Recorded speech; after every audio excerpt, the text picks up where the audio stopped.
everyone! Ayan, si Tita Wena ay nagluto ng paksiw. Paksiw ala sardines. Bakit nga ba ala sardines? Dahil pinaksiw natin yan sa pressure cooker na slow cook. Yes, for 45 minutes. Kaya naman, pati tinik niyan ay pwede mo nang kainin at sobrang sarap.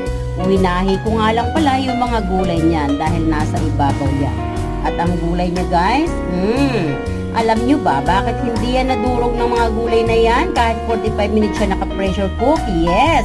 Dahil po, pin-pressure cook natin yan sa very slow heat. At naluto lang yan sa ilagay natin na apple cider and calamansi juice. At syempre, sa own fluid ng ating mga gulay. At kaya naman, sobrang sarap nito guys.